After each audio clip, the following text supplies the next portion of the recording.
May has been designated Women in Pathology Month, and Behind Our Science is celebrating with a special interview with Doctors Mindy, Amy, and Kristen Engevik.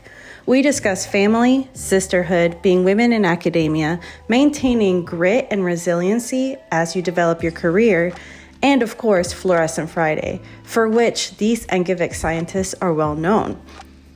Stay tuned at the end of the episode for special instructions on how to win Behind Our Science podcast swag and gift cards to Dunkin Donuts.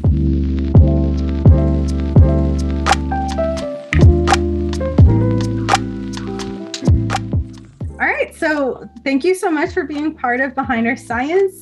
This is a special feature because we actually get to interview the Engevik Empire, which is like the most clever hashtag I have ever seen. So I'm very jealous. Also, you guys are big sharers on Fluorescent Friday, which is a really fun hashtag and tweet series on Twitter to see these beautiful images that are really hard to get, as it turns out, because I have had my fair share of IFs not look that nice. So very impressive all around. So thank you all so much for coming. So to start off, I figured it'd be nice if you wanted to introduce yourselves and maybe say your favorite cell or protein to stain for, and then we can sort of get the interview started. I'll go first. This is Mindy. I'm the eldest, and I definitely love staining mucus. For a while, I thought about having my Twitter handle be Mucus Mindy, but I ended up going for Micro Mindy because also, microbes are also a wonderful thing to stain as well.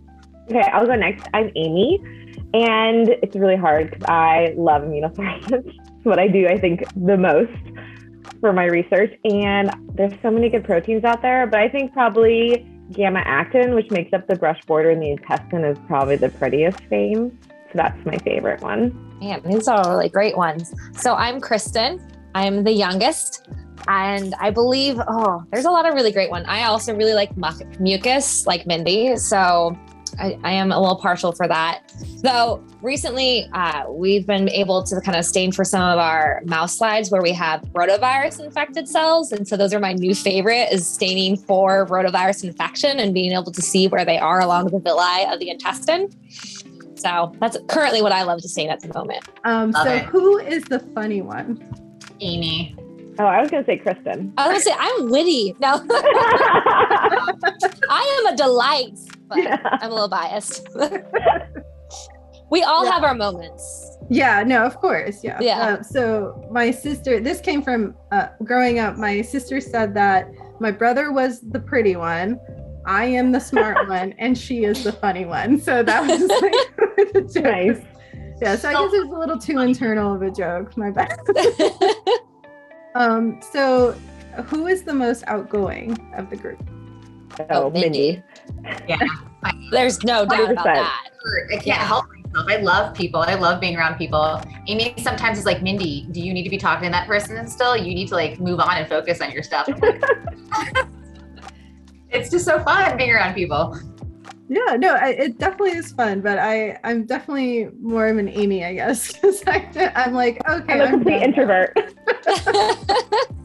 I like to think I'm in the perfect middle, but then also I really love Mindy's extrovertness, because then at conferences, you just kind of tag behind Mindy, and then you start meeting people because of that. And you're like, okay, cool. Yeah, I could do this too. I can network. Yeah, no, that's smart. I need to find that outgoing person to be introduce right here, Mindy. Yeah. You find Mindy and you just follow her around for a few sessions, and then you branch out. So who is the most resourceful or DIYer of the group? Also Mindy. Yeah. Mindy. It must be a firstborn thing. I do like trying things out, and I'm also kind of inherently cheap. That sounds terrible, but don't want to spend my money, and so I want to be able to, if there's something I can do, if I can use the 3D printer to make something to sort out pipette tips so that I don't have to buy them pre-wrapped, I will. I will. Yeah. Mindy's also been the really creative one growing up. I always remember going to Mindy because she'd make the coolest things. You give her some paper mache and she can just make the coolest little helmets or things like that. So Mindy's always been very creative. Nice. It adds to her craftiness. Right. Yeah. I can tell by the earrings. It's like the outgoing earrings and they kind of look crafty. I'm like, okay, yeah, I see it. I feel those vibes. Yeah. All right. So for each of you, what's one food that you cannot live without since you've experienced the whole, or maybe not the full breadth of the American diet, but the majority of it? We can start with Mindy because she's the oldest. I love ice cream. I know it's not a real food group, it's a dessert group, but I cannot live with ice cream. I eat ice cream every single day. And like right now I'm dying for some ice cream. I was just thinking I should have put some in my -20, but whatever. I was actually going to say ice cream too. We grew up eating a lot of ice cream. My dad would come home from work and he would eat a half gallon of Breyer's mint chocolate chip. And I think we inherited that from him. I think so. Yeah. Okay. All right. So we're a good ice cream connoisseur group. All right. Well, if you guys are ever in Indianapolis, there's this ice cream place called Lick, and it's like an artisan ice cream shop. And she makes really fun flavors, like lemon, lavender, and lemon ginger snap. But my favorite one is rosewater pistachio brittle. It's like super good. Oh, wow. It's like way too good. That sounds awesome. Yeah, it's affecting like a lot of my waistline, but that's fine. Also, it's like you need the comfort foods. It's good comfort, Mm-hmm. Keep you warm in the winter. Yeah. Right. While you eat ice cream in the winter, it just works all around. Yeah, well, if you're outside in the winter eating ice cream, it doesn't melt, so it's like, that's nice. Yeah. What are some challenges that you've faced working closely together? Since we've heard like it's generally good, but I also have a sister, so I know that there's a little bickering that can happen. So what are some challenges that y'all face? Well, one of my favorite challenges is I'll tell Mindy not to do something and then she just goes and does it anyway. I try to help herself, and she just ignores my advice every time. Well, it's always things like, Mindy, focus on this project and don't do the other ones. And then I'm like, but I found time at like 3 in the morning to go do that thing. So I did it anyway. It's a struggle. It's a real struggle. But more seriously, I think sometimes, since we all have the same last name and it's pretty unique, is that they'll think one of us has done, applying for a grant, I got dinged because they thought I was Mindy. Because they thought, for my F32 that I'd already done intestine, because I did my PhD in stomach. And so writing my F32 was all on intestine. So I was saying it was a new field. And they're like, you've actually published on intestine a lot. And I was like, no, I haven't. I've never been on one. So those kind of things when we get confused for each other, or like Kristen, they assume Kristen knows how to do something because Mindy or I know how to do something. And so for her training, sometimes it can get complicated. But I think it's usually kind of a minor thing, whereas we really benefit from being sisters and from having the same last name. Probably 95% of the time, it's a big plus, and then 5% is a small detractor. Yeah. A lot of people think I do virology, and if that's Kristen, like, yeah, really, I do a ton of stuff with coronavirus. Just kidding. Yeah, the misidentification. We're like, oh, well, you clearly are like, these are all your papers. And like, no, I'm on some of Mindy's papers from my undergrad research, and then also from our collaborating when I started here as a postdoc. And then I'm on some papers with Amy, but I'm not her. I'm the third one. I'm the last. I don't know how to do like Using chambers, and like I don't know as much about microbiome because I am not Mindy, and like I know mucus, but not as well as Mindy. So yeah, the comparison sometimes doesn't help, but or then sometimes we'll get like emails for Mindy or Amy sent to mine when they're meant instead for them, and like vice versa. So it's usually more funny than anything else, but very minor inconveniences. All right. Well, it sounds like it's like we should all aim to have sisters in science. Everyone should. It's really helpful. Yeah. It's the best for grants when you're like, okay, Kristen, I need you to edit this, and then I need you to send it to Amy so that she can edit it, and then send it back to me, and then it'll be like, they'll have at least 3 people have read it and edited it and made sure that I didn't say something stupid or spell something wrong or, forget some words in the middle of my sentence. Yeah, that sounds phenomenal. So my sister's more in creative field, creative writing kind of stuff. So whenever she watches my presentations, she's like, I finally learned what a mast cell is. And I was like, yay! It's only been like 4 years. Where a lot of people are complaining about doing IF on paraffin embedded tissues. Have you guys done that? And what is like the biggest hack or trick that helped you master doing this? I think the biggest one, since I do the most immunofluorescence, I'll answer this question. So I think the best advice I give anyone for IF, and I prefer paraffin embedded tissue, honestly, other than, flat cells, which are the easiest. But second to that, paraffin embedded tissue is really my bread and butter of my lab. So the best advice is to find good antibodies. And second is to make sure you do a good job fixing your tissue. So a lot of people overfix, or they'll use harsh fixatives. I know certain fixatives are required depending on Mindy looks at a lot of mucus, so you need Carnoy's fixative usually for like an intact mucus layer. But I like formalin fixed tissue, and I do a lot of intestine, so I fix it overnight at 4 degrees with shaking for about 16 hours. And then just antibodies, like no matter how great your tissue is and how great your staining procedure is, if you don't have good antibodies, it doesn't really matter. All right. So the antibodies, the cutthroat, like the game changer. Yeah. All right. I mean, it's hard because immunofluorescence, there's so many steps. Yeah. So like antigen retrieval is probably the third most important step, I think. Yes, it's like every step is important, but like if you had to stratify. The most are those antibodies. Find good antibodies. And it's hard because, it takes a lot of work to find those good antibodies, like looking through the literature, seeing what people have used previously, and then looking at company websites, which of their stains look the best. And sometimes they look terrible and they work out great in your own lab. But here's a great tip though. Amy has published all the catalog numbers for all the antibodies that she loves in her papers. So if anyone has a question, let me write it down. And I just sent Kristen a list of my favorite antibodies. So I was like, this is like solid gold, Kristen. You don't know how many years of work this is. But I'm happy to share, Vic, if you want any antibodies. Oh, heck yeah, totally. If you're interested in staining the intestine, I'll send you my list of favorite antibodies. Yeah, antibodies are it's hard. So my lab is pretty preferential to cell signaling.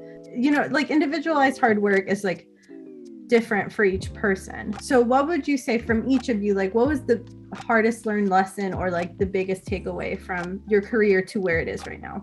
I think it's important to choose good mentors in a PhD and as a postdoc. But even if you don't choose good mentors, you can still do it. Like it's just, I think, harder. But I recommend if people are not super happy with the lab that they're in right now or the mentoring situation, to go search for mentors outside of your lab and to find some people that will be sponsors for you and that will help get you the information you need to get. It's hard when you don't know what you don't know. And if nobody's telling you that you should apply for these awards or these grants and they're not encouraging you, that can be really challenging to feel like you're progressing and moving forward. So I really recommend that people seek out mentors that will really help them at where they're at.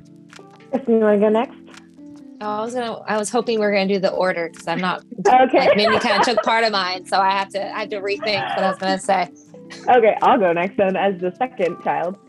I think you should make your career what you want it to be. I think it's so easy in science to compare to other people and to go by other people's standards of what your career should look like and how fast you should go for your PhD. It's so arbitrary because different institutes have different timelines, different requirements, and then postdocs are so nebulous. It's hard to know when you're done, when you're ready. So I think, it's so easy, especially with Twitter, to look at other people and see just their success and not all the hard work and the rejections that got you to that place. So it's important to make your career what you want it to be and not to go by someone else's standard of what they think you should be, and hitting their checkpoints and continue to make your own and make sure that you're happy and content with what you're doing and the speed at which you're doing it. Because, everyone's timeline is completely different. And I think it really changes a lot for women, especially none of us have children, but if you have kids, you have to reprioritize certain things, and that might make you have a longer PhD than you were planning on, which is totally fine, and not to rush certain aspects of your training. Oh, these are all really good. And now I'm not, okay, let me think. So I guess so. I do like mentoring is extremely important. And then obviously not comparing yourself to others. And like, while I have been really blessed by having two sisters to support me, I also feel like during like grad school, since when I started, Mindy had already finished her PhD, was down at Texas. Amy, in my first year, finished and defended her PhD and then was down, did her postdoc down in Vanderbilt in Nashville. But I think one thing that definitely did help, since I had about 4 years without them for my fun PhD, was having a really like finding a good support network, whether it's within the graduate school itself, or also I kind of did different volunteering opportunities outside of the university so that I could go and meet more people and have a better support network, so that I would have a bit more of a balance, but also people who could support me when I was going through really stressful times and going through the ups and downs of graduate school. And finding those support groups, but also then going and finding opportunities that you think you need to kind of pursue. So I joined things like writing accountability groups, which I had never heard before until someone told me about it as an option, that I could meet with other grad students throughout the different schools, learn a little bit about what they do, but also get like a good support group and also accountability to start writing and taking more time to write those manuscripts or your thesis. And so pursuing opportunities and trying to find them and using the resources that are available for you, because there's a lot of resources at most universities. It's just whether or not you know about them or find them. So support, and then also kind of utilizing the resources that are given to you. Yeah, those are all really great takeaways. Definitely something that I am learning right now as I'm trying to finish. The writing resource or the writing accountability group, there's one here. You should go for what you really, really want, no matter how hard or difficult it is. And then you can always change. Like if life circumstances don't work out, or you decide you need more time with work-life balance, you can always veer off. But if you don't shoot for that one, I think you'll always wonder. And Mindy and I got told this all the time during grad school, and even during my postdoc, that, it's never going to work out. You'll never get a PI position at the same institute, no matter what. You'll have to start alone and then come together. And we actually got 2 offers to be at the same institute. And so I think you have to have a lot of tenacity, and you have to have a lot of resilience. But you should go if that's what you think you want to do. You can always change your mind later. If you start down that path, you can always go into industry or science policy, but academia is kind of a one-way track, I think, sometimes, that if you don't start down that path, it's hard to veer into it. Mm-hmm. So I think you should, Vic, you seem like you're very smart, motivated, you can totally do it. And also, there's always naysayers. Mm-hmm. And no matter what they're always going to be around. And I think that women are more susceptible to it. And I think women in science especially, they don't apply for grants because they don't think they're ready. Whereas a man would be like, well, who cares? I'm just going to apply for it. And so Mindy and I also went that. I don't think we were quite ready to apply for faculty jobs, but we just said, why not? We'll find out. If not, there's round 2 next year. So you should go. I personally think you should just go for it. And I think it would probably work out. Well, thank you so much. I'm sorry. I feel bad because I just turned it into hey, let's counsel me. No, not at all. That's what women supporting women. Yeah. Right. Scientists supporting scientists. I'm astonished. You guys are all very cool. So this has been really nice. Thank you so much for being our guests. And then for talking to me about, being a woman in science, which is very tough sometimes. I'm sure you guys are, I don't know, I can't assume. I was sure that I wouldn't face the same discrimination or microaggressions or things like that Dr. Francis, my PI, faced, as she was a woman in science. And it's funny, the exact same stuff is happening, but there's a 10-15 year difference between our degrees. And it's a little sad, but it's very motivating to try to stomp that out of the system, Yeah. It's disappointing when you see these, especially the microaggressions, where you're come on, you guys are now going through diversity training and obviously you guys are seeing the statistics and why can't we all come together to address this? It's really disappointing. But yeah, and also you have to have grit though, right? You got to be like, well, when I'm in power, I'm going to make sure that it doesn't happen. I'm going to help be a force for good, right? And try to change. Yeah, and change takes time, and that's hard, especially since we're not the most patient of people sometimes. But it just takes time, and things are getting better, whether or not it looks like it. Yeah, and I think every institution is a little different. Our graduate institution was honestly quite bad about sexism. So, and I think departmentally, it's also variable, but Vanderbilt was phenomenal for my postdoc. It was so refreshing being in an institute that really supported women and wanted them to succeed. And MUSC has been really great so far. And I do think the climate for women is changing, and I think it's slow. And I think we'll always have we'll have more difficulties than our male counterparts.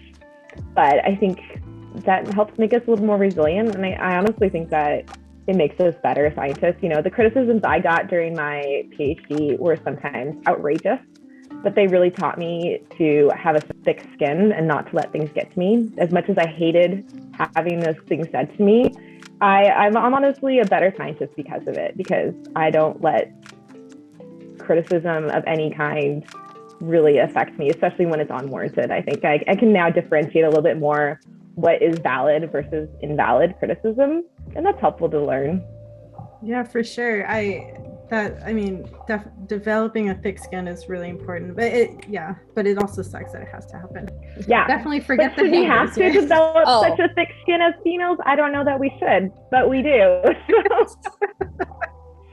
Amy's favorite statement is that to be in this, considered equals, women have to be 3 to 5 times better than any man. Like, our CV has to be amazing for us to be like, oh, you're almost as good as the guy who has, half the papers, no grant funding. And that's a little disappointing, but hopefully it'll change.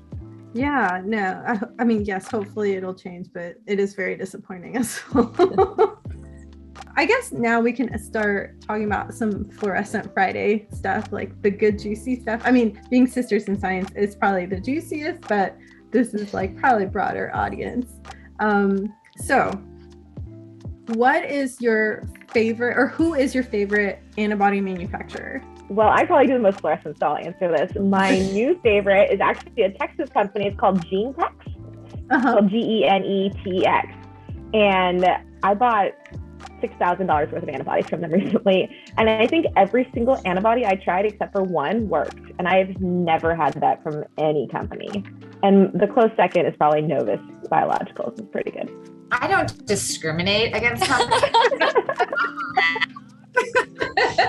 So I tend to buy from all over. I always look at what their images look like that they have, to see if I think that looks like real clean staining. But I shop around. Yeah, we do too. You guys are all about that Fluorescent Friday, so I figured there might be some magical preparation. Sorry, Kristen. I also like cell signaling technology. They have some pretty good ones as well. Granted, usually when I want to try a new antibody, I sometimes will just go to Amy and ask her what she's tried for these targets so that I can use her optimization to make sure it works. Yeah. But that's nice. Yeah, I think the hardest thing for me whenever I do stains is trying to troubleshoot my stains. All right, thank you guys so much. I think that I thought that this was a great conversation, so I appreciate your time. And I know it's a little earlier in Houston, but I was hoping to try to get this wrapped up so you guys could get home at a decent hour before the sun went down. All right, well, thank you guys so much, and I hope you have a wonderful weekend. And I guess happy Fluorescent Friday. I don't know. Yeah. Okay. Bye. Have a good night. The Histochemical Society is happy to present 2 funding opportunities that have recently opened. If you use any immunohistochemical or fluorescent assays in your studies, please visit their website for more details and to apply at histochemicalsociety.org. Thank you for listening in on our Women in Pathology episode, where we interviewed the Engevik sisters and discussed being sisters and women in academia and Fluorescent Friday. Do you have a favorite women in pathology? Tweet at Behind Our Science and use the Women in Path hashtag in order to be entered to win a gift card for Dunkin' Donuts and Behind Our Science swag.